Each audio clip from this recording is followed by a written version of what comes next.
안녕하세요. 주식시마론 시간입니다. 잠깐 식사하시면서 바깥 나가보셨나요? 날씨가 거의 초여름 분위기입니다. 후끈후끈 달아오르면서 오늘 딱 주 중반에 날씨가 정말 최고조까지 올라가는 이런 분위기를 나타내고 있습니다. 하지만 시장 분위기는 조금 서늘하죠. 현재 양시장 나란히 좀 쉬어가는 분위기 이어지고 있습니다. 하지만 이쪽으로 저쪽으로 좀 보다 보면 지금 자리가 또 자리인 만큼 잠깐 쉬어갈 필요도 있지 않을까라는 생각이 드는 자리입니다. 그래서 오늘은 너무 걱정보다는 큰 그림을 좀 그려가는 이런 또 강의 주제들 함께 마련해 봤고요. 함께할 교수부터 먼저 인사 나눠보면서 출발해 보겠습니다. 오늘 토마토 투자클럽 김민준 전문가 함께 하겠습니다. 어서 오세요. 네, 안녕하십니까. 자, 그럼 시장 분위기 확인하고 오겠습니다. 양시장 그래도 저점을 잡아가는 분위기가 오후장에 나오곤 있는데요. 김은별 캐스터 정확히 어떤 변화 있을까요? 네, 양시장이 오늘은 깊게 쉬어갑니다. 이 두 시장 모두 낙폭이 오전장보다 조금씩 확대되고 있는데요. 먼저 코스피 시장부터 점검해 보시면 1.5% 하락하며 3,171포인트 지나가고 있습니다. 분봉 차트로 흐름부터 확인해 보시겠습니다. 네, 오늘 코스피 차트를 보시면요. 우하향 차트를 그리고 있습니다. 오전장에서부터 오후장까지 점차 깊게 밀리고 있는데요. 3,100 어제장 같은 경우에는 또 3,100, 3,200선까지 넘어서면서 종가 기준으로 사상 최대치를 기록했습니다. 하지만 오늘은 8거래일 만에 하락세를 기록하고 있고요. 점차 저점 낮추면서 3,170선까지 내려온 상황입니다. 수급 보시겠습니다. 네, 오늘 오랜만에 개인의 매수세가 조금 치솟고 있습니다. 이 조 단위로 갔는데요. 2조 1,651억 원 사자세고요. 외국인과 기관의 양 매도세도 점차 깊어지고 있습니다. 두 기관과 외국인과 기관 모두 현재 1조 원 넘게 매도세고요. 외국인은 1조 31억 원, 기관은 1조 1,526억 원 팔자세를 기록합니다. 업종별로도 살펴보시겠습니다. 대부분 업종들이 하락하고 있는데요. 일단 섬유의복 섹터가 2%대로 가장 깊게 밀리고 있습니다. 어제장 섬유의복 섹터가 좋았기 때문에 오늘장은 차익 매물이 좀 크게 쏟아져 나오는 점 확인되고 있고요. 유통업, 운송장비도 2% 넘는 낙폭을 기록합니다. 화학 섹터 체크해 보셔도 1.8%대 파란불이 들어와 있습니다. 반면에 상승하는 섹터가 있는지 점검해 보시겠습니다. 일단 종이목재 섹터가 1%대로 가장 강하게 버텨주고 있는데요. 잠시 후 특징주에서 좀 더 자세히 체크해 보시겠고요. 의약품 섹터도 약보합권 정도로 이렇게 낙폭이 깊은 상황에서 어느 정도 방어를 하고 있습니다. 비금속, 광물, 음식료품, 은행은 현재 1% 안쪽으로 밀립니다. 시총 상위 종목들로 넘어가 보시겠습니다. 네, 오늘은 보시면요. 거의 대부분 종목들이 하락세가 나타나고 있습니다. 1%에서 깊게는 3%대까지 하락폭이 나타나는데요. 일단 수출 쪽으로 해서 이 자동차와 반도체 쪽이 굉장히 좋았다. 이런 뉴스에도 불구하고 반도체와 자동차 종목들 시장 분위기에 따라서 그대로 밀리고 있습니다. 삼성전자 시장 분위기 그대로 반영하면서 82,700원 터치하고요. SK하이닉스는 3%대로 조금 더 무겁게 내려갑니다. 134,000원 선을 터치하고 있는데요. 전반적으로 보시면 대형주들 위주로 외국인 매도세가 강하게 나타나고 있습니다. 그중에 외국인이 매수하는 종목 현재는 제약바이오 섹터 쪽에 집중이 되고 있는데요. 삼성바이오로직스와 셀트리온은 외국인 매수세가 유입되고 있습니다. 시세에서도 조금씩 나타나고 있는데요. 삼성바이오로직스 그래도 상승 반전하면서 강보합권 기록한 83만 9천원 선을 터치하고 있습니다. 오늘은 언택트 종목들도 힘을 쓰지 못합니다. 네이버도 2%대, 카카오도 1% 중반대로 하락세가 나타나고 있고요. 2차전지 종목들 역시나 2% 넘는 낙폭이 기록되고 있습니다. 네, 자동차 종목들도 체크해보시면요. 현대차 1.7% 하락하고요. 기아도 2.3%가량 밀리고 있습니다. 전반적으로 이렇게 증시 하락 분위기 외국인 매도 쪽으로 쏠리면서 나타나고 있습니다. 특징주 체크해보시겠습니다. 네, 오늘 제지 종목들 보시면요. 일단 좀 상승을 하고 있습니다. 탄력이 좀 둔화되긴 했는데요. 일단 펄프 가격이 지난해 말 톤당 595달러 정도였는데 1월에 600달러를 돌파하더니 4월 돼서는 855달러까지 상승을 했다고 합니다. 이런 펄프 가격의 강세와 더불어 수요 쪽도 집중을 해보시면요. 코로나 확산세가 조금 무서운 상황이죠. 국내에서도 신규 확진자가 700명대를 넘어서게 되면서 약간의 4차 유행에 대한 불안감이 가중되는 상황인데요. 이런 부분들 반영하면서 제지 종목들 오전장부터 빨간불이 들어와 있습니다. 다만 탄력 자체는 점차 증시가 밀리게 되면서 조금 둔화된 편인데요. 윗골이 달면서 한국 패키지 5%대 강세고요. 무림 PMP는 6% 오른 5,450원 터치하고 있습니다. 그래도 대형 포장과 영풍 재직, 한솔 재직, 현재 구간 빨간불이 들어옵니다.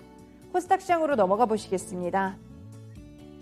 네, 오늘장 코스닥 지수 1020포인트 터치하면서 1% 넘는 하락세 기록하고 있습니다. 분봉 차트도 살펴보겠습니다. 네, 오늘 코스닥도 코스피와 마찬가지로 우하향 차트가 좀 깊게 나타나고 있는데요. 1030선을 넘어선 지 하루 만에 또 이렇게 10포인트 가까이 내주고 있습니다. 현재 구간에서는 1020포인트 지지도 살짝 불안한 상황입니다. 수급 보시겠습니다. 네, 수급 차트는 개인이 2,794억 원 사자세고요. 외국인과 기관의 양 매도세 나타나죠. 외국인은 1,336억 원, 기관은 1,101억 원 팔자세를 기록합니다. 시총 상위 종목들로 넘어가 보시겠습니다. 네, 코스닥 역시나 시총 상위 종목들 대체적으로 하락 분위기가 강한데요. 그래도 몇 가지 제약바이오 섹터들이 방어를 해주고 있습니다.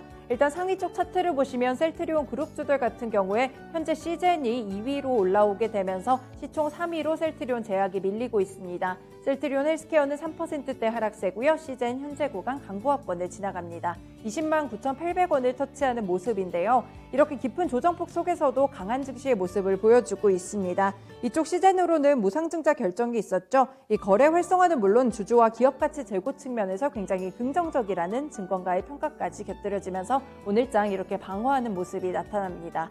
셀트리온 제약, 헬스케어처럼 2%대 하락세고요. 펄어비스와 카카오게임즈도 현재 구간 조금 깊게 밀리고 있습니다. SK머티리얼즈도 2.8%대 하락세고요. HLB, CJENM, 스튜디오 드래곤까지 모두 1%대로 하락하고 있습니다. 네, 제넥신 보시면 1.7% 오르면서 11만 3,800원 터치하고 있는데요. 그래도 제약바이오 일부 섹터에서는 방어적인 부분도 나타나고 있고요. 특히나 백신 관련 종목들 현재 구간 기대감을 받고 있습니다. 네, 특징주로 넘어가 보시겠습니다.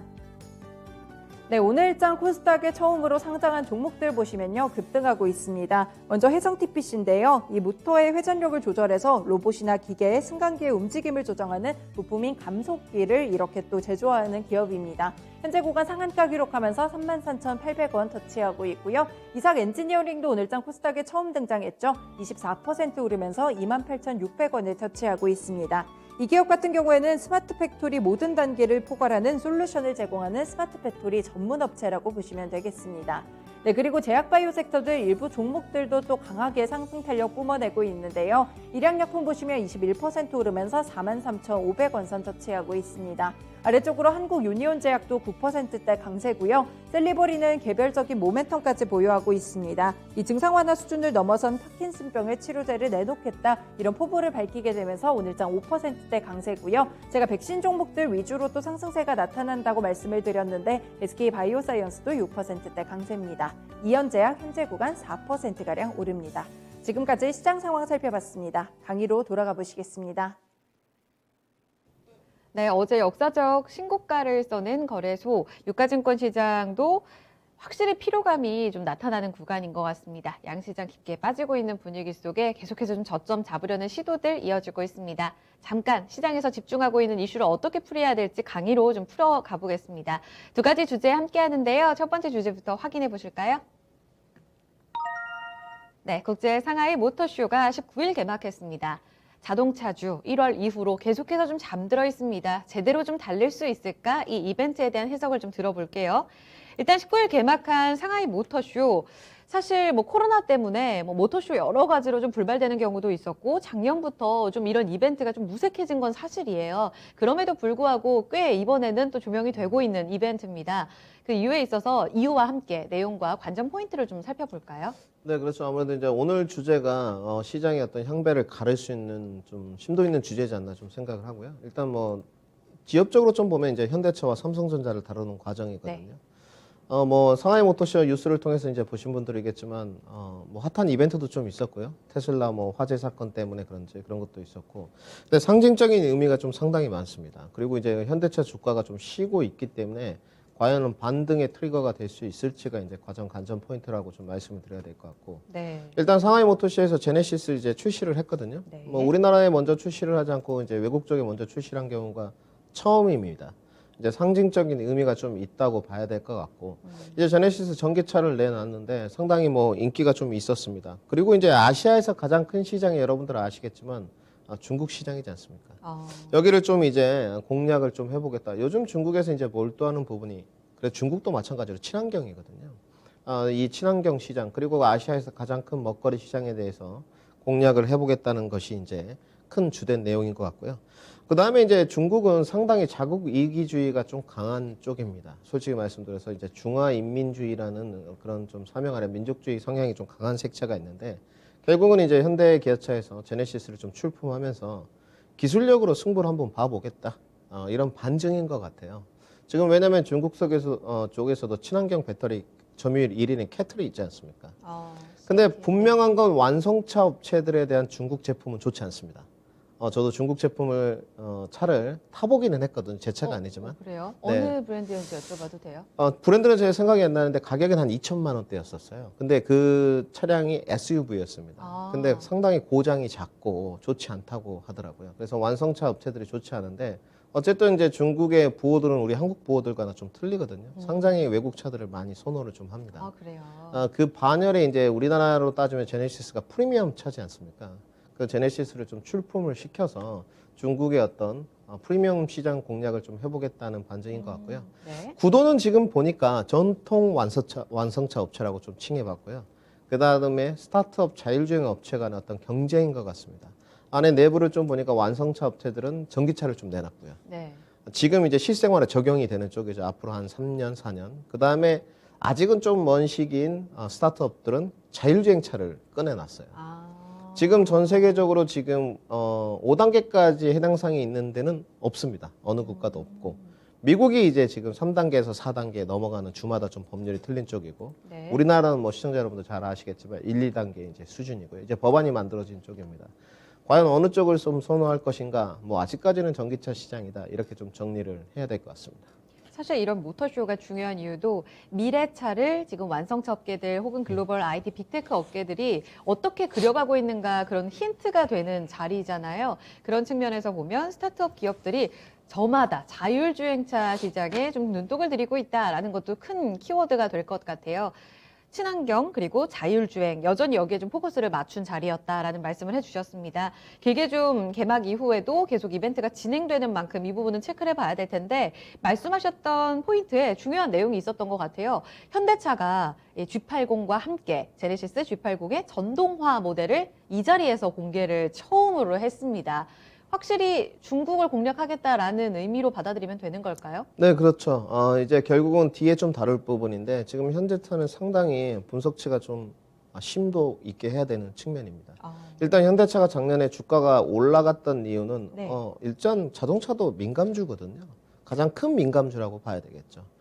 그런데 우리가 그때 작년을 좀 떠올려 보면 자동차를 바꿀까 이런 생각이 있었거든요. 이렇게 시장이 어려운데 그런데 예상치를 깨고 뭐 자동차들 엄청 많이 바꾸셨죠. 4분기부터 신차 수요가 그렇죠. 뭐 세금 관련한 혜택이 있어서 그런지 많이 바꿨다고 하더라고요. 네, 저도 지난 여름이 좀 생각이 나는데 세금 혜택을 좀 줬었거든요. 맞아요. 그러면서 이제 미국 쪽의 점유율이 좀 올라갔습니다. 구미가, 이제. 네. 뭐 차종으로 좀 이야기를 하면 펠리사이드 이런 거 상당히 SUV 죠? SUV 네. 쪽이죠. 인기가 좋았었는데 중국이 좀 시원치 않거든요. 그러니까요. 계속 국민은 회복세가 그렇죠. 나타나는데 시그널이 전혀 나타나지 않는 쪽이 중국이었단 말이죠. 그래서 그 중국이 이제 점유율이 좋지 않기 때문에 네. 결국은 이제 거기 부분을 승부수를. 승부수로 띄운 거죠. 일단 근데 신차가 주는 공개 의미가 좀 있습니다. 네. 일단 이 신차를 보게 되면 네. 최초로 해외 경구했다는 사실. 그리고 두 번째는 여기에 아이오닉 5와 EV6를 다 가져갔죠. 지금 실질적으로 내보였다는 거. 전기차 네. 두 종을 다 내보였고 네. 중국의 이제 점유율을 높이기 위한 전략적 접근을 했는데 하필이면 왜 SUV 두 대를 다 데리고 갔을까? 기존에 신차 라인도 있거든요. 현대차의 목표는 지금 거의 15대에서 23대까지 선보이겠다는 전략입니다. 전기차. 그렇죠. 네. 중국 시장에서. 근데 이제 아이오닉 5가 여러분들 아시겠지만 상당히 SUV가 잘 나왔다고 하고 있는 쪽이거든요. EV6도 잘 나왔다고 하는 쪽이고 단지 이제 주행 거리에 관해서 조금 노이즈가 있었죠. 네. 이것이 완충 시에 테슬라보다는 확실히 약하죠. 네, 테슬라가 그렇습니다. 500km 정도 달리지 않나요? 네, 완충하고? 우리나라가 그때 당시에 이제 500km라고 좀 언론에서 이야기를 했는데 뚜껑을 열어보니 500km가 좀 되지 않았죠. 실제적으로 그 부분은 이제 과제네요. 문제가 좀 있었고, 근데 안에 뭐 실내 모델이라든지 디자인이라든지 기술력 이런 부분은 다들 지금 반론이었거든요. 잘 나왔다, 뭐 이런 축입니다. 근데 이제 문제는 왜 그러면 중국 시장에 진출을 했고 왜 아이오닉 5와 EV6를 가져갔을까? 결국은 주식은 좀 이면을 봐야 되는데 여기에 좀 이유가 있는 것 같습니다. 자동차 시장의 어떤 인식의 변화라고 좀 말씀을 드려야 될 것 같고요. 네. 첫 번째는 이제 저는 뭐 솔직히 자가용을 좀 선호하는 편이거든요. 근데 지금 시장은 특히 이제 중장년층 이라고 좀 말하기는 그렇고 3, 40대 분들이 네. 있으시죠. 자녀분들이 좀 어리신 분들. SUV를 좀 선호하는 경향이 있습니다. 요즘 아주 대세인 것 같아요. 그렇죠. 그래서 기아가 인기? 처음에 카니발 신차를 내놨을 오, 때 네. 엄청나게 잘 팔렸거든요. 사전 예약이 대단했습니다. 그 네, 당시에. 잘 팔렸고 저도 타봤는데 정말 좋더라고요. 정말요. 네, 이렇게 자녀를 키우는 입장에서는 너무 좋은 쪽이에요. SUV, 특히 짐도 기아. 많으니까. 그런데 이제 지금 어떤 SUV로 이동이 되는 게 인식의 변화라는 거죠. 이제 시대가 좀 바뀌었고 여가 생활도 좀 즐겨야 되고 편하게 가고 캠핑, 싶고. 차박, 그렇죠. 키워드잖아요. 요즘에 이제 이런 여가 생활을 즐기고 싶고 밖으로 나가지 않습니까? SUV 이동 변화가 좀 있었고 그 다음에 이제 차들이 좀 대형화, 중형화 된 것 같아요. 큰 차들을 좀 뭐 차박 이런 것도 있지만 네. 대형화, 중형화하면서 판매 시장이 좀 급증을 했습니다. 그리고 이제 결국은 현대차에서 밀어붙이는 앞으로의 전기차, 전기차. EV 전기차에 대해서 이제 내놓은 거죠. 이렇게. 그 다음에 이제 우리는 제네시스라는 프리미엄 신기술을 갖고 있는 것도 이미 자율주행을 어느 정도 진행하고 있다. 실질적으로 자율주행이 진행된 부분은 네. 우리나라는 ADAS밖에 없습니다. 실질적으로 기술력 부분이 어떻게 네. 보면 ADAS 이제 보조 기능 쪽이죠. 실질적으로. 운전자 보조 시스템에서만 그렇죠. 소프트웨어는 확실히 자율주행인데 아직 이런 완성차의 전목 단계에서 좀 약하다는 말씀이신 그렇죠. 거예요? 운전대에서 손을 놓으면 안 됩니다. 우리나라는 이제 이렇게 되면 문제가 생기는 쪽이거든요. 근데 이제 보조 시스템인데 여기에 대해서 이제 표를 좀 준비를 해봤는데 그러면 네. 중국 시장이 이렇게 네 가지 사이로 이제 공략 포인트를 잡았는데 과연 실질적으로 변화가 어떻게 이루어지는지 확인을 좀 해봐야 되겠죠. 일단 네. 첫 번째 그림 같은 경우는 좀 시청자분들 이제 나가고 있을 텐데 그림이. 영어로 돼 있어가지고 네, 뭐 쉽게 말씀드려서 이제 전기차 예. 시장에 차지할 수 있는 수요를 이렇게 색깔별로 나타낸 건데요. 예측하는 좌측에 이제 거예요? 수치가 올라가고 있습니다. 밀레니엄 베이커리라고 이제 이렇게 써 있고요. 숫자가 올라가는데 점점 가솔린 내연기관 차들은 좀 꺾어져 내려가는 해가 지날수록 이런 모습이거든요. 2020년보다는 2030년에. 지금 짙은 회색으로 된 게 가솔린이고 그 그렇죠. 위에 연보라색이 디젤 차량인데 다 그렇죠. 꺾이네요. 다 꺾여서 내려가는 쪽이고 위로 올라갈수록 지금 하이브리드와 하이브리드 전기차 전기차. 이런 쪽들이 이제 다 차지하는 오. 쪽입니다. 그러면 시장은 이제 완벽하게 정해졌거든요. 예. 차종별 이게 세계 차종별 대수요 예측표거든요. 네. 그러면 과연 미국 시장의 점유율은 좀 어떻게 됐고 중국 시장의 점유율은 어떻게 됐고 현대차가 왜 중국 시장을 공략하려고 하는지 네. 근거 자료를 또 좀 봐야 될 것 같은데 그림을 또 좀 준비를 해봤습니다. 몇 가지를. 차트가 이제 연달아서 좀 나올 것 같은데요. 일단 미국 시장에 관해서는 점유율이 좀 올랐는데 이게 현대차의 중국 출하와 네. 미국 출하를 나타낸 양입니다. 일단 미국 시장은 지금 올라가는 쪽이죠. 핵심이 방향이군요. 그렇죠. 방향성이죠. 뭐 막대그래프의 어떤 자질구레한 기준 수치를 보실 변화는 필요는 것. 없고 네. 중국은 출하가 지금 계속 좀 떨어지는 줄어드는 것 쪽이거든요. 같은데요. 최근에 조금 올랐어요. 네. 중국 시장이. 네. 그리고 이제 미국 시장은 계속 좀 올라가는 상태에서 지금은 좀 답보 상태예요. 2018년에서 2020년 이때 그렇죠. 단기적으로 좀 많이 올라왔네요. 그렇죠. 올해 그러면서 작년에. 현대차의 매출이 이제 증가된 요인이니까 현대차 입장에서는 아시아에서 가장 큰 먹거리 시장이 중국인데 결국은 미국 시장에서 점유율이 올라갔기 때문에 중국 시장도 좀 잡아야 되겠구나. 네. 이렇게 포석을 둘 수밖에 없거든요. 그래서 그렇죠. 이제 승부수를 좀 두었다. 이렇게 좀 말씀을 드려야 될 것 같습니다. 결국은 이제 현대차의 매출이 상승할 수 있는 부분은 뭐 미국, 북미 쪽도 있고 유럽 쪽도 있습니다만 아시아 시장에서 분명히 차지를 해야 되거든요. 그러면 중국 시장에 지금 어디가 가장 많이 들어가 있느냐? 네. 여러분들이 잘 아시는 이제 테슬라입니다. 그런데 이번에 이제 해외 쪽에서는 모터쇼에서 쇼를 했죠. 불 나가지고. 봤어요. 네. 예, 시위도 있었고. 네, 그렇습니다. 미중 간의 이런 갈등 때문에 이뤄진 시위 사건이다라고 보면 될까요?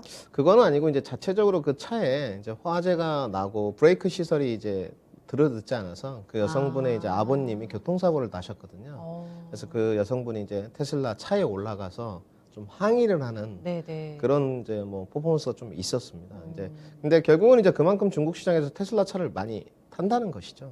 근데 이제 이 자리를 얼마만큼 현기차가 이제 뺏어올 수 있을 것이냐.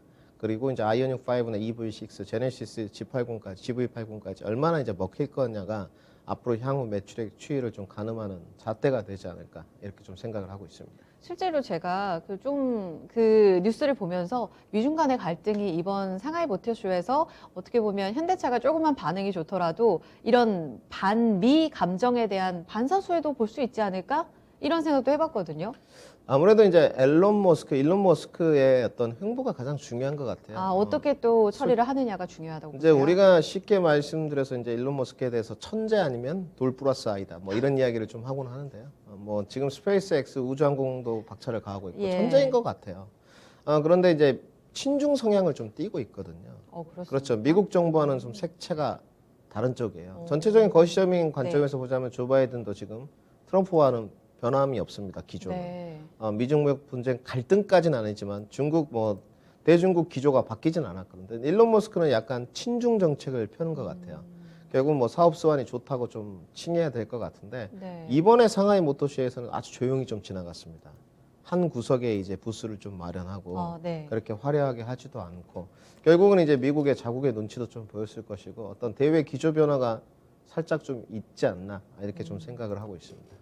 알겠습니다. 자동차주의 그런 표정을 좀 볼까요? 사실 이렇게 모터쇼라는 이벤트가 크게 있을 때마다 독일에서 혹은 상하이에서 이렇게 매년 펼치게 되는데 그럴 때마다 자동차주들이 사실 들썩이잖아요. 전통적으로 이런 이벤트가 주가 탄력의 모멘텀이 되곤 하는데 글쎄요, 현대차의 경우에는 지난 1월 이후로 주가가 정말 뒤죽은 듯이 잠들어 있는 이런 표정을 짓고 있습니다. 오늘도 2% 가깝게 빠지면서 지금 21선 살짝 흔들리려는 움직임 나타내고 있고요. 기아차도 지금 61선, 21선 오늘자로 살짝 하회하는 이탈되는 이런 모습이 이어집니다.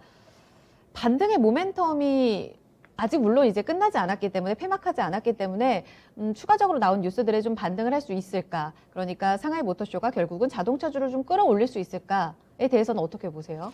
저는 이미 답이 나왔나요? 네, 무리라고 보는 쪽입니다. 뭐 계속적으로 말씀드렸듯이 작년 1월에 이제 대형주들이 갈 때도 상당히 좀 달려들었거든요.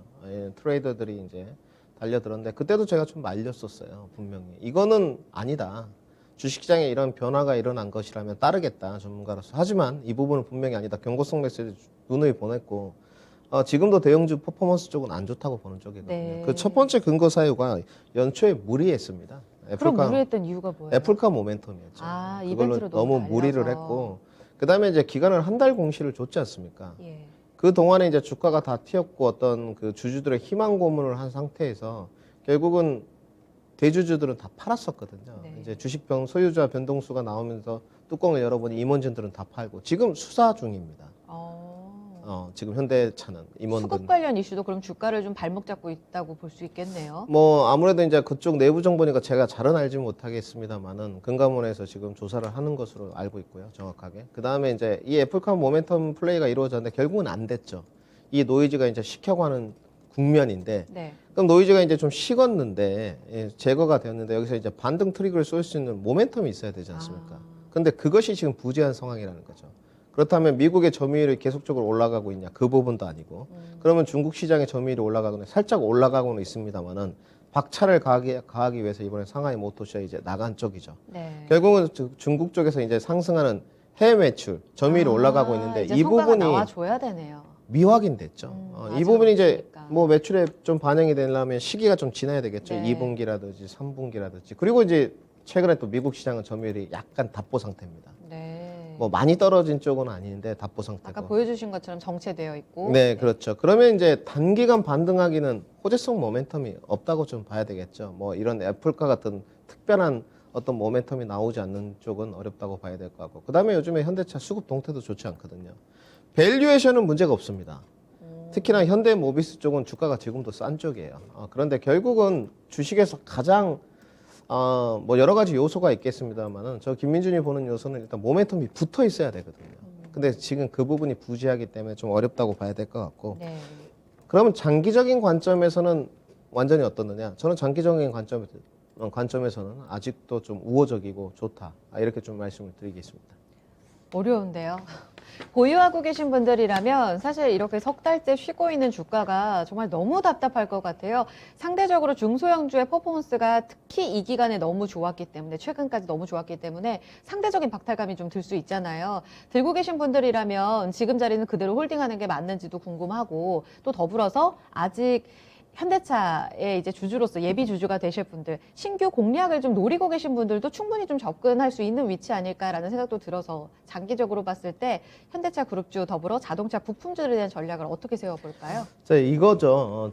늘 이제 말씀드렸는데 결국은 이제 시청자분들이 고민하고 이제 희재앵커님께서 물어보신 부분이 진입 타점에 대한 고뇌거든요.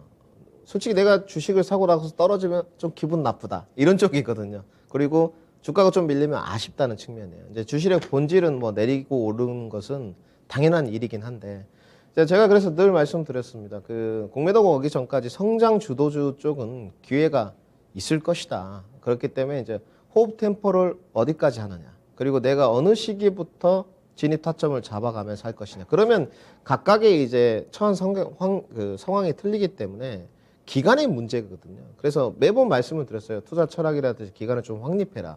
내가 현대차를 공략할 거면 난 6개월. 나는 현대차를 공략할 건데 1년. 정하셔야 되거든요. 그리고 나서 진입 타점을 고민을 해야 되는 쪽이에요.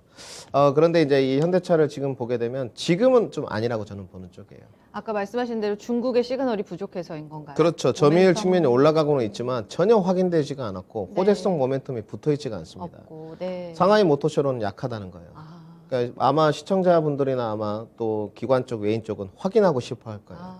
네. 너네가 작년에 이렇게 점유율 미국 쪽이 올라가면서 주가가 많이 갔지 않느냐. 그 다음에 이제 내연기관 차가 아닌 전기차로의 변화. EGMP 쪽에서 그렇죠. 그러면서 거기에 대한 프리미엄을 받았는데 이제 네. 실적으로 보여다고 중국 시장에 대한 이런 게 남아 있고. 네. 그 다음에 이제 마지막으로 좀 말씀을 드리고 싶은 것은 지금 자동차주 전략을 보게 되면 예. 성장 주도 쪽에 대형주가 많지 않습니까? 그런다고 해서 지금 주식시장에 대형주가 다 안 갔냐? 그렇지는 않거든요. 정확하게 말씀드리면 성장 주도주의 대형주가 못 갔던 것이죠. 현대차, 뭐 LG전자, 그다음에 2차전지 쪽, 그다음에 뭐 삼성전자 이쪽이 못 갔던 것이지. 네. 코스피 쪽에 가치주를 갖고 있는 포스코 대표적인 대형주지 않습니까? 건설도 좋고. 계속 신고가지 않습니까? 그렇기 때문에 다 못 간 건 아니거든요. 근데 성장 주도주에 대한 너무 욕심이었다고 지칭을 좀 해야 되겠죠. 최근에도 뭐 2차 전지가 좀 단기 반등세가 있었습니다만 양극재 쪽은 또 가는 쪽인데 배터리 3사 셀 업체들은 가다가 또 많은 쪽이거든요. 저는 뭐 이렇게 좀 말씀을 드려야 될 것 같은데 일단 현대차는 아직 공략 타이밍은 아닌 것 같습니다. 네. 정리를 좀 해드리고 밸류에이션 메리트는 충분하다. 역시나 분할 매수와 투자 기간 확보가 좀 필요하고 제가 가장 주목하는 부분은 현대차의 영업이익률 확인이 좀 필요해요. 1분기가 됐든 2분기가 됐든 좀 필요할 것 같고 그 다음에 이제 꼭 현대차만이 대안인 것이냐? 저는 그렇게 보지는 않습니다. 후발주자 격에서 이제 원래는 4종목을 준비했는데요. 네. 2종목을 좀 뺐습니다. 그래서 가장 안정성이 좀 있고 실적이 좋고 밸류에이션 부담이 없는 2종목을 들고 왔는데 한 종목은 좀 익숙하실 거예요. S&T 모티브입니다. 일단 S&T 모티브 주가 차트가 좀 나가고 있는데 우리 또 권상주 PD님께서 틀어주셨네요. 가격 네. 조정을 좀 받고 나고 기간 조정을 지금 형태를 띠고 있어요. 네. 그러면 이 주가가 위로 갈 수 있느냐? 이게 문제거든요. S&T 모티브는 가능합니다. 근데 결국은 이제 시청자분들이 고뇌를 해보셔야 될 부분은 진입 타점이에요. 그 부분은 이제 각자에 맞게 노하우를 걸쳐서 하시면 될 것 같고 두 번째는 좀 익숙하지가 않으실 텐데 DTR 오토모티브입니다. 이 두 번째 종목인데 이건 좀 생소하실 거예요. 네. 이 회사는 상당히 좋습니다. 실질적으로 재무제표를 열어보면 당기 순이익, 실적, 밸류에이션, 배당도 6.6%예요. 자동차 치고는 상당히 배당이 높습니다. 근데 이 두 종목의 특징이 다 있습니다. 자동차는 마진율이 좋지 않거든요. 근데 이 두 종목은 거의 영업이익률이 10% 가까이입니다. 굉장히 독특하죠. 네. 실질적으로 다른 자동차 업계들을 열어보면 5%, 3%인데도 있거든요. 상당히 낮은 수준인데 이 두 종목만 9%에서 10%대 가까이가 돼요. 왜 그런 걸까요? 기술력 있는 부품을 만드나요? 상당히 그렇죠. 기술력이 있고 좋다는 것이죠. 네. 그렇기 때문에 뭐 특히나 이제 DTR 오토모티브 같은 경우는 네. 배당률이 6.6%입니다. 아마 시청자분들이 좀 잘 모르셨을 텐데 상당히 좋은 기업이다 이렇게 보시면 될 것 같고 네. 이제 소형 종목 쪽에는 두 종목 정도를 보고 있는데 삼보모터스와 서전 오토모티브를 좀 보고 있다. 이렇게 좀 말씀드리겠습니다. 부품주로만 골라주셨어요. 현대차는 아직. 그럼 현대차에 대한 질문 하나만 더 드리면 내일 실적 발표잖아요. 네.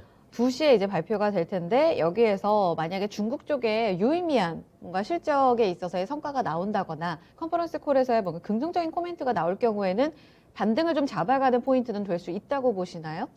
그것도 무리라고 저는 보는 쪽입니다. 이유는요? 네, 무리라고 보는 쪽에 아직 이제 국내 시장에 악재가 좀 남아 있지 않습니까? 이번에 이제 미국이 단기 과열로 갔을 때 저는 과열이라고 좀 봤거든요. 우리나라는 아직도 박스권 상단입니다. 박스권을 넘어가거나 하단을 이탈하거나 상단을 넘어간 적이 없거든요. 근데 이제 하단에서 조금 올라오니 시장이 좋게 느껴진 것 뿐이에요. 네. 근데 미국이 이제 단기 과열권으로 나오면서 고점을 깼는데 3거래일 만에 다시 안으로 말려 들어왔거든요. 네. 어떤 시장에 조정에 초입부지 않나 생각을 하고 있고, 아, 그다음에 제가 예측하는 부분은 이제 공매도 때 큰 타격은 없겠습니다만은 네. 그 낙폭은 역시나 가늠할 수 없기 때문에 네. 그 이유가 좀 결국은 반등에 좀 트리거가 되지 않을까. 지금부터 잡아가실 거면 역시나 좀 쪼개서 네. 분할 매수를 하셔야 되는 쪽이고, 그다음에 현대차에 대한 이제 본인의 확신이 있어야 되겠죠. 나는 이 종목이 오래 된다는. 네. 그리고 이제 진입 타점과 분할 매수를 어떻게 할지. 이제 이 부분이 시청자분들에게 좀 어려운 부분이지 않나 네. 말씀드리겠습니다. 알겠습니다. 현대차 그룹주, 자동차주들이 계속해서 쉬어가는 이런 모습을 나타내고 있는데요. 상하이 모터쇼의 이벤트로는 다소 아쉽다. 결국은 결과를 보여줘야 한다라는 게 과제로 남았습니다. 다만 경쟁력 있는 부품주들은 여전히 기회가 있다라는 측면으로 좀 정리해 드릴게요. 다음 주제로 그럼 넘어가 볼까요? 작년부터 들렸던 반도체 슈퍼 사이클에 대한 이런 전망. 하지만 어제 이제 미국 쪽에서는 IT 종목들 밸류 부담과 관련된 보고서가 나오면서 흔들리는 양상이 이틀째 보였습니다. 오늘 국내 종목 안에서는 하이닉스가 좀 많이 빠지고요. 삼성전자가 1% 빠지고 소부장 안에서는 중소형주들은 다소 좀 엇갈린 흐름을 나타내면서 여전히 신고가 잘 달리는 테스. 하지만 또 반면 PSK 홀딩스라든지 유니셈은 또 조정받는 움직임 속에 중소형주들은 표정이 엇갈려 있습니다. 장밋빛으로 너무 전망을 좋게 본 걸까요? 아니면 여전히 좋다라고 볼 수 있을까요? 먼저 글로벌 IBA 보고서부터 좀 분석해 볼게요. 김민준 전문가님, 서스퀘하나 쪽에서 퀄컴에 대한 중립 의견을 제시했는데 퀄컴 한 종목에 대한 포인트가 아니라 필라델피아 반도체 지수 그리고 반도체 세미컨덕터 쪽으로 좀 밸류 부담 좀 과도하다 이런 이야기를 했어요. 어떤 내용이었는지 좀 살펴주세요. 저도 과도하다고 좀 보고 있습니다. 내용을 읽어봤는데 이제 네. 주가에 너무 기대감이 선반영이 크게 되었다는 부분이죠. 아. 이제 반도체 업황이 상당히 우호적인 환경에 놓이면서 네. 뭐 수요가 상당히 지금 많이 있지 않습니까? 그리고 공급 부족 사태에 시달리기 때문에 이 주가에 선반영이 됐는데 과연 이제 IT 뭐 굴지의 인텔, 퀄컴뿐만이 아니고 우리나라 삼성전자, 하이닉스가 실적으로 받침이 돼 있느냐 이 부분을 약간 의구심으로 던진 것 같아요. 근데 저도 어느 정도 동감을 좀 하는 쪽이고요. 우리나라 지금 네. 구조를 보게 되면 완벽하게 들어맞거든요. 지금 네. 이제 뭐 우리가 삼성전자, 하이닉스 제가 이미 배우의 선다 시간에 이거 다 교육을 해드렸거든요. 2차 전지, 네. PCB까지. 그런데 이제 배추랑 문항 파는 SK 하이닉스가 있지 않습니까? D램과 낸드. 그래서 삼성전자는 업황이 좀 엇갈리잖아요. 여러 가지 또 TV 가전, 스마트폰도 있는데 이제 고정 가격이 이제 현물 가격을 넘어가면서 네. 결국은 우호적으로 갔지 않습니까? 근데 D램 반도체 가격이 무조건적으로 뛸 수는 없는 노릇이거든요. SK 하이닉스와 삼성전자는 지극히 쉬는 모습이 당연한 것 같고 특히나 SK 하이닉스는 더더욱 당연한 것 같습니다. 이제 네. 하이닉스는 뭐 배추랑 무밖에 안 파는 쪽이니까 낸드와 D램 쪽이 주력이다 보니까 이런 이야기가 나올 것 같고 표를 좀 준비를 했는데 D램 반도체 가격을 보면 답이 네. 나와 있거든요. 이제 익스체인지에서 따온 건데 아, 네. D램 반도체 가격이 11월부터 상당히 많이 올랐습니다. 아, SK 하이닉스 주가 모습과 거의 비슷하죠. 오. 근데 지금 벌써 4월이지 않습니까? 이제 5월이 되는데 네. 2월부터 정체 구간이에요. D램 가격이. 제가 교육할 때도 이거를 좀 봐라. 계속 말씀을 드렸는데 D램 가격이 끝없이 올라갈 수는 없지 않습니까? 네. 예, 지금 정체 구간을 벌써 2달, 석 달을 달리고 있어요. 당연히 주가가 못 가는 쪽이죠. 네. 왜냐하면 지금 우리가 공략을 하는 쪽은 후공정의 비메모리 쪽이지 않습니까? 네. 근데 SK 하이닉스가 당연히 D램 반도체 가격이 정체 구간인데 무한정 간다. 앞뒤가 안 맞는 거죠. 저도 그러면 교육을 잘못하게 된 거죠. 그래서 지극히 정상적인 모습이라고 좀 봐야 될 것 같고요. 네. 그 다음에 이제 필라델피아 반도체 지수도 마찬가지입니다. 주가가 좀 선반영된 느낌이 있었던 것 같고 네. 이제 D램 반도체 월간 생산량이 또 나와 있는데요. 이 부분이 그러면 아주 폭발적으로 증폭을 했느냐? 석 달 동안 제자리입니다. 실질적으로. 늘어난 게 없다는 거죠, 지금. 네.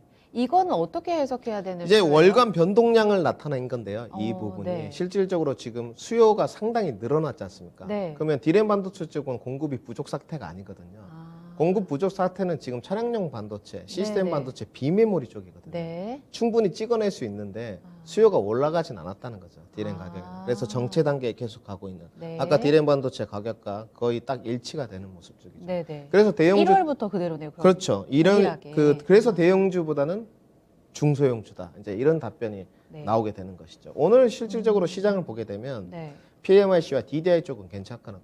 특히나 이제 WLP 쪽이었습니다. 오늘 아침에 네페스 아크, 오. 실리콘 웍스는 너무 뛰었으니까 쉬었고, 네. LB 세미콘 그리고 하나 마이크론까지 주가가 좀 올라가다 떨어진 모습이었거든요.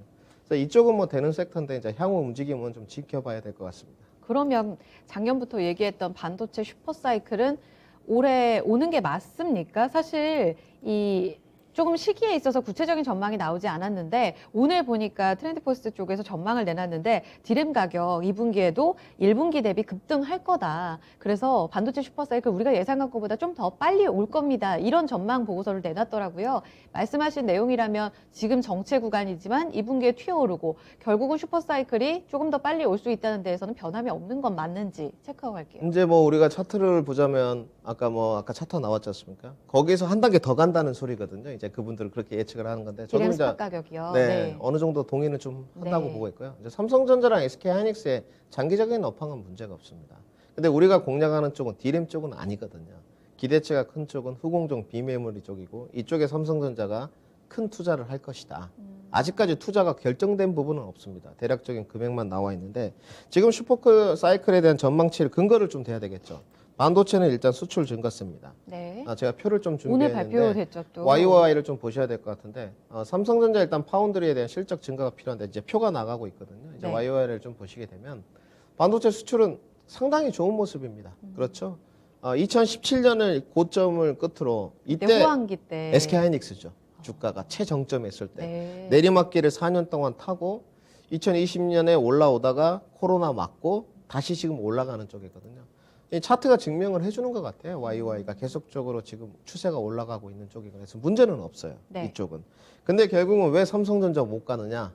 후공정들 계속 추세 못 받느냐? 하루 좀 가면 이제 쉬는 쪽이냐? 이것은 삼성전자 파운드리 실적이 확인이 안 된다는 거죠. 이번에 1분기 실적에는 늘 말씀드렸듯이 이제 TV 가전 그리고 이제 효자노를 하는 스마트폰 폰 쪽. 네, 이쪽이 이제 상당히 실적이 잘 나와서 됐다는 거고 그 다음에 이제 적극적인 투자 확대가 결정되면 2차 상승 랠리가 가능할 겁니다. 분명히 가능한데 이거는 우리가 다 추론이고 예측이에요. 삼성전자에서 아직 결정된 바는 없거든요. 근데 이 기대감이 반영이 안 되는 요소죠. 왜 반영이 안 되냐? 이재용이 지금 없지 않습니까? 이재용 삼성전자 부회장이 억겨 부재인 상태이기 때문에 그리고 사면론이 솔솔 그렇죠. 나오던데요. 이제 이건 정치적인 부분이니까 우리 토마토 방송에서 논의로 하고 사면론이 솔솔 나오는 쪽이거든요. 그래서 사면되면 그럼 굉장한 호재로 받아들일 수 있다는 그렇죠. 말은 리더가 돌아오게 공감하세요? 되면 뭐 네. 도장 찍고 결제 사인하고 50조. 지금 오스틴 공장 이야기가 나오고 네, 있거든요. 네. 오스틴과 텍사스가 네. 충분히 2차 상승 랠리는 가능하다. 이렇게 좀 말씀드리겠습니다. 부담스럽다. 아까 얘기해 주신 것처럼 서스케하나 쪽에서 지금 반도체 종목들 너무 빨리 끌어와서 주가 달렸다라는 말씀, 이 글로벌 IB 쪽에서 주장한 내용에 공감한다는 말씀을 해주셨잖아요. 네, 공감하고 있습니다. 여기서 얘기할 때 필라델피아 반도체 지수 SOX 이게 지금 현재 한 7배 정도의 PER이라고 하는데 원래 30년 전통 PER이 한 3배 정도였다고 해요. 네, 그러니까 그렇습니다. 너무 높다 이런 이야기를 주장했는데 실제로 그렇습니까? 과도하게 지금 밸류 부담이 과도하게 느낄 수 높은 있나요? 수준이 맞고요. 이거 말고도 이제 여러 가지가 있습니다. BBR 지수도 있고 여러 가지가 있는데 제가 오늘 그 자료는 준비를 하지 않았는데 모두 다 높은 수치고요. 밸류 좀 한번 봐주세요. 그다음 네. 미국 쪽보다는 우리나라가 중요하겠죠. 과연 우리나라는 그러면 프리미엄을 안 받고 있느냐? 다 받고 있습니다. 지금. 반도체 장비주들을 제가 뭐 PBR로 준비하진 않았는데 장비주를 좀 정리를 해봤거든요. 이오테크닉스, 한미반도체, 리노공업, 테크인, 엑시콘 뭐 등등 외에도 많이 있습니다. 근데 전부 다 프리미엄 구간이에요. 이 중에서 밸류 여력이 있는 쪽은 테크인하고 엑시콘밖에 없죠. 장비주들이 그럼 다 같다는 쪽이에요. 전공정작비로 보게 되면 유진테크, 유니셈, PSK 다 이제 높은 수준이거든요. 원익 네. IPS도 마찬가지로 주가가 이제 탄력성이 둔화됐습니다. 어, 프리미엄을 다 받다 피크라는 보니까. 말씀이세요? 그렇죠. 그나마 여력이 네. 남아있는 쪽이 테크잉하고 엑시콘이에요. 그래서 제가 주목하는 쪽은 지금 엑시콘 쪽. 왜냐하면 테크잉도 최근에 뛰었거든요. 주가가 쉴 수밖에 없고. 그 다음에 후공정 패키징 쪽에서는 주목하는 쪽이 하나마이크론입니다. 하나마이크론은 자회사 하나 WS를 갖고 있는데 이 중에서 지금 WLP 일괄 공정을 할 수 있는 게 네페스 아크거든요. 네. 여기에 기술력을 박차를 가하는 쪽이고. 주가는 조정을 받았기 때문에 네페스와 네페스 아크는 오늘 뛰었거든요. 근데 이제 실리콘웍스는 그동안에 잘 나갔기 때문에 탄력성이 둔화됐어요. 그리고 얼마 전에 LB세미콘도 주가가 튀었습니다. 네. 결국은 이제 주가가 떨어지면 사라 이렇게 말씀을 드렸거든요. 주가가 이쪽은 되는 쪽이에요. PMIC, DDI, 아날로그 반도체 쪽은 되는 쪽이고 그 중에서도 WLP를 향후에 좋아진다고 하는 쪽이 남아있는 게 이제 하나마이크론입니다. 그리고 이제 제가 관심이 있는 쪽은 역시나 실적 예상치가 과연 가이던스만큼 나오느냐. 앞으로 향후 좋아진다고 하니까 1분기에도 나오고 2분기에도 나오느냐. 이렇게 비메모리 쪽으로. 네. 만약에 나오지 않는다면 주가 하락 가능성이 큽니다. 대신 이제 5G만큼 하락이 크진 않겠죠. 왜냐하면 메모리 반도체 쪽에서 나오는 실적이 있기 때문에 하방은 지지대 역할을 할 것이다. 이렇게 좀 정리를 해드리겠습니다. 그럼 관련주가 관심주뿐만 아니라 토픽에 대해서는 어느 정도 좀 추릴 수 있을 것 같은데요. 마지막으로 좀 정리를 해주세요. 지금 반도체는 작년과는 분명히 상황이 틀립니다. 말씀을 드리는데 이제 대형주 쪽으로 몰두를 하시든 중소형 쪽으로 몰두를 하든 선택의 자유인데 선택과 집중을 하셔야 돼요. 작년처럼 뭐 국산화, 발암, 반도체, 소부장 다 못 가는 쪽입니다. 확실하게 저는 후공정 패키지 쪽으로 좀 집중을 하는 쪽이고요. 장비 쪽은 제가 관심 있는 쪽은 다 갔어요. 이제는 이제 그럼 이제 다 엑시컨이 챙겨요? 네, 엑시칸이 하나 남아 있기 때문에 장비주는 챙겨야죠. 어. 장비주는 챙기는 게 맞고 네. 그 중에서 안 갔던 것 쪽에 선택을 해야 되는데 올해는 반도체 키워드 된다. 주도주인데 선택과 집중이고 반도체의 전반적인 상승은 제한적이라고 보시면 될 것 같아요. 가는 종목만 갈 것이다. 실적이 향후 좋아지는 쪽에 검증 작업이 필요하고요. 검증이라는 포커스가 가장 중요합니다. 그리고 이제 삼성전자가 주가가 가기 위해서는 파급적인 모멘텀이 좀 필요합니다. 결국은 이재용 부회장의 석방이라든지 이런 게 필요하고 네. 역시나 그러면 관심 있는 쪽이 어디 있느냐? 중소형주 쪽에 관심이 있는데 종목을 좀 정리를 해봤습니다. 제가 관심 있는 쪽은 첫 번째는 후공정 패키지 쪽에 하나마이크론, 그다음에 테스터 핸들러를 만드는 테크윙, 장비 쪽에는 엑시코, 그다음에 DSP 쪽으로는 AD 테크놀로지, 그다음에 분자 모니터링 시스템 학원이 위드트 쪽에 이렇게 5종목에 관심이 있다. 정리를 좀 해드리겠습니다. 현 시점에서 여력이 있는 관심주로 추려주신 네, 그렇죠. 거죠? 현 시점에서 다 여력이 있고 향후에 좋아지는 쪽들만 추렸습니다. 그러니까 더 좋은 종목들도 많거든요. 근데 네. 그런 주가들이 이제 다 갔습니다. 유니셈이라든지 뭐 PSK라든지 유진테크 이런 종목들이 다 날라갔거든요. 네. 그렇기 때문에 그거를 이제 달리는 말에 저는 올라타는 스타일은 아니라서 향후에 더 갈 수 있는 종목들만 좀 추려왔습니다. 그러면 전문가님 마지막으로 지금 이재용 부회장의 사면과 관련해서 결정이 나오거나 그리고 그 다음에 오스틴 공장에 대한 투자에 화끈한 결정이 나왔을 경우에는 비메모리 쪽도 더 힘 받을 수는 있는 거예요? 더 힘받죠. 근데 이제 주가가 계속적으로 추세 우상향은 안 될 겁니다. 그때도 그럼 그 뉴스가 나오면 일단 일부 챙기는 게 맞습니까? 그렇죠. 일단 상승하면서 우리가 한 3일 전에 굉장히 상승폭이 가팔랐잖아요. 네네. 그런 식으로 갈 거예요. 아. 근데 이제 실적이 확인이 안 됐기 때문에 예. 상승폭은 제한적일 것이고 네네. 그때 이제 만약에 그런 뉴스가 나온다면 주목해야 될 네. 부분은 삼성전자죠.